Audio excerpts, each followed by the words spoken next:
What if Lucifer never fell from heaven? What if the Christ you know was not the Christ who walked the earth?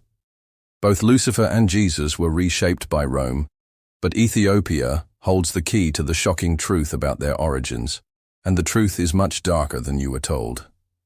Welcome to the channel. Let's dive right in.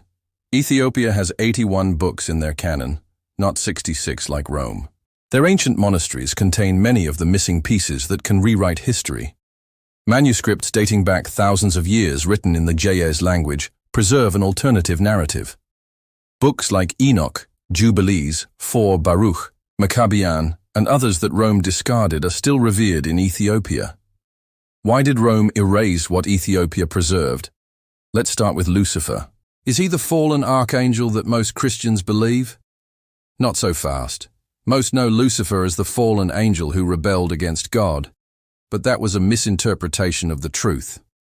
In Isaiah chapter 14 it says, "How art thou cut down to the ground, which didst weaken the nations of the world, thou that art in the highest heaven, Lucifer, son of the morning." Notice that Lucifer here means satire of the Babylonian king, not angel.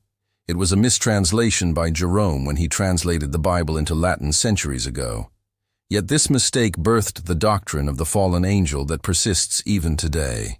In Ezekiel 28 it says, "Son of man, take up a lamentation upon the king of Tyre, and say unto him that ruleth over him, Thou shalt not be as the signet ring of which there are many in the house of Israel. Howbeit I have given thee a multitude of people, as the dust of the earth, and I have made thy offspring as the sand of the sea, which cannot be gathered together in the latter days. Thou shalt be a ruin, a place for the former." Many Christians believe this passage speaks of the fall of Satan, but they got it wrong. This passage is about the king of Tyre, not a fallen angel. Rome merged Isaiah 14 and Ezekiel 28 together with Revelation 12 and created the myth of the fallen archangel. But Ethiopia never fell for this deception. In Ethiopia's version of Job, Satan is merely the accuser, not a rebel.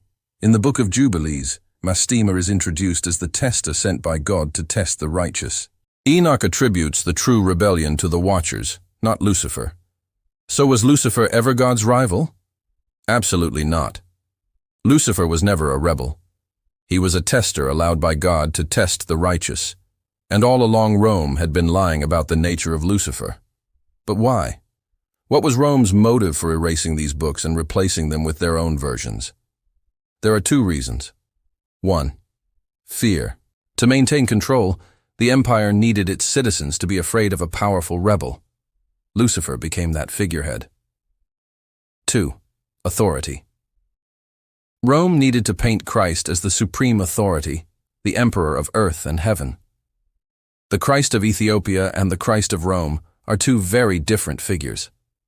Ethiopia's manuscripts describe Christ as dark-skinned, humble, one of the oppressed, someone who walks among his people. Roman cathedrals, on the other hand, depict Christ as pale, weak, enthroned like Caesar, the conqueror of the world. One is the Christ of the masses, the other, the Christ of the empire. Which Christ do you follow? Rome was able to replace the narratives because it had centralized power. It held 3 major councils, Nicaea, Laodicea, and Carthage, where it standardized the 66 books of the Bible and established church doctrines. Rome's version became the norm. Ethiopia's 81 books were dismissed and burned. But Rome's agenda was clear.